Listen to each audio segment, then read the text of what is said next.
Yo, what up guys, Sammy Lee here from the Soul Brothers. And today, it's only me because Donnie Boy, so we were supposed to film in the morning, but then Donnie Boy had, stuff to do. Something came up for him, so we couldn't film today, so we're gonna film tonight. But I got the Kyrie Flytraps in today, so I want to do a quick first impressions video for you guys, because a lot of people like the Kyries and a lot of people were looking forward to the budget Kyrie model. Kyrie said it was the core model, I believe, but then on the actual box it says Flytrap. So if you guys didn't know, thanks to all the fans that sent it out. Also, East Bay had the Kyrie Flytraps out actually like a few days ago. So if you guys actually still want it, a lot of people were still asking on Instagram, like, where do I get these? So if you guys go on East Bay, you guys can probably still get it. And it's 80 bucks, which is super duper cheap, and I'm very surprised at the price and very surprised at the quality of the shoe. But the box is just a normal, orange Nike box, from East Bay or whatever. Alright, now starting off with the traction, it is a modified herringbone, it says, but it is very flat. So the pattern actually isn't going to help you grip, I don't think, too well, but the rubber compound does seem to be really good. I already played in it once, and traction seemed to be okay, but it does pick up a little bit of dust. So we'll have to see if it breaks in a little bit more and gets better on dust. And of course, they kept the outsole curvature. It's not as pronounced as in the 2 and the 3.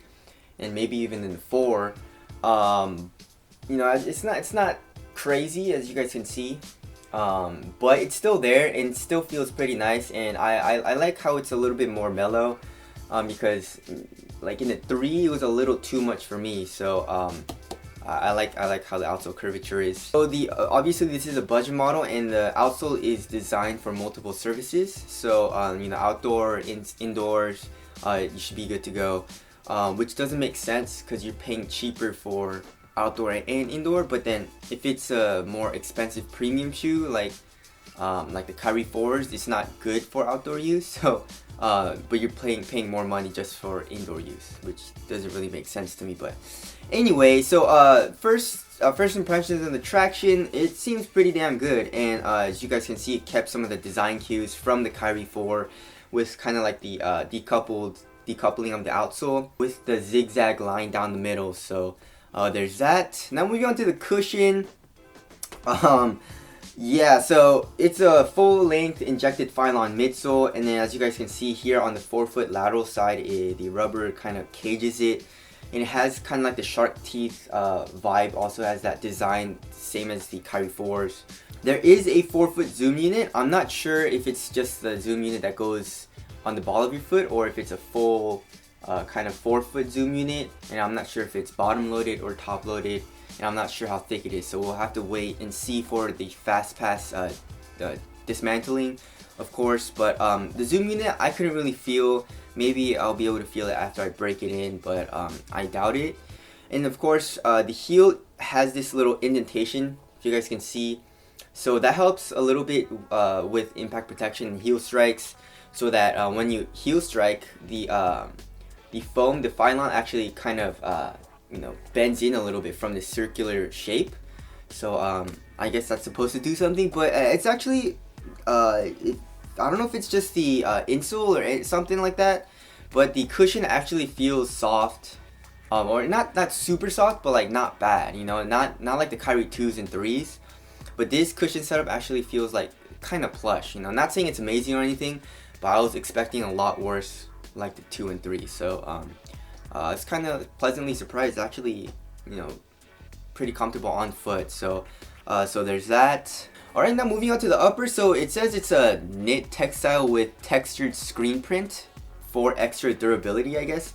And the screen print, I feel like, is on the lateral side, where when you're doing a lateral movement like across, that's where a lot of the force is here, where your pinky toe is basically. And you can see the kind of gray part. That gray part is it has kind of like a screen print, like it says. So it adds durability, which is a good idea, obviously, and it also adds support. The knit, it says it's a knit textile. In hand, it actually feels pretty nice. Not the most premium feeling material, but you know, on foot it feels super soft and very nice. It doesn't stretch at all, so it's pretty damn supportive. But yeah, it still feels pretty nice. I prefer it over like a cheap feeling mesh or something like that. But yeah, so the knit actually feels nice, but pretty nice. And then of course, there is this, they call it the 4-foot gore strap. It's kind of like an elastic band material, kind of like the material you find in the lining of your pants, you know, when you stretch it. And that connects to the lace loops. And then this lace loop on the lateral side actually connects to a strap that kind of goes down on this side also. So when you tighten this, this lace loop right here, this eyelet, it tightens the elastic band a little bit and gives you a better lockdown in the forefoot. And of course, this is a burrito style fit.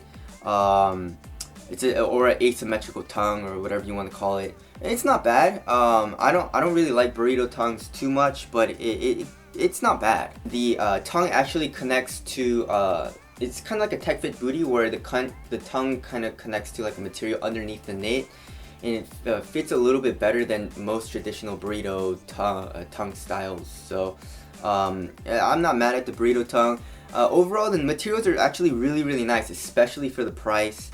The leather on the tongue it's like the cheapest feeling leather I've ever felt. It kind of feels like a plastic.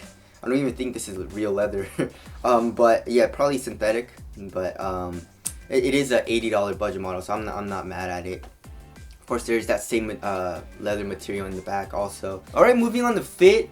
Fit was kind of disappointing. I went true to size and it runs long. So go down half a size. Width-wise, I would say normal width. It's not too narrow and it's not too wide.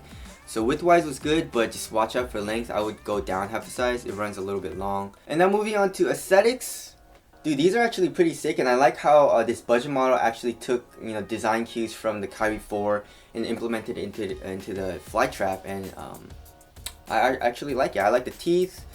I like it looks simple. I like the swoosh too. So tell us what you guys think of the aesthetics down in the comment section below. Now let's weigh this. See how much it weighs. I'd say it's around 10.69 ounces. Super light. Very responsive shoe, it feels like so far, and yeah, it's $80, guys. It's a very cheap. That's like the cheapest basketball shoe that Nike has. And I've tried the cheapest one. I think it's like $90 or something like that, and that one is not nice. So but I already played in these once, and first impressions is really good. Shout out to Kyrie for making it. Shout out to Kyrie and Nike for making a dope budget model. So review will be coming soon. I'm gonna go to the gym and play in these a lot more, of course. And so that's it. That's the first impressions of the Kyrie Flytrap. Thank you guys for watching. We'll see you guys next one. Peace.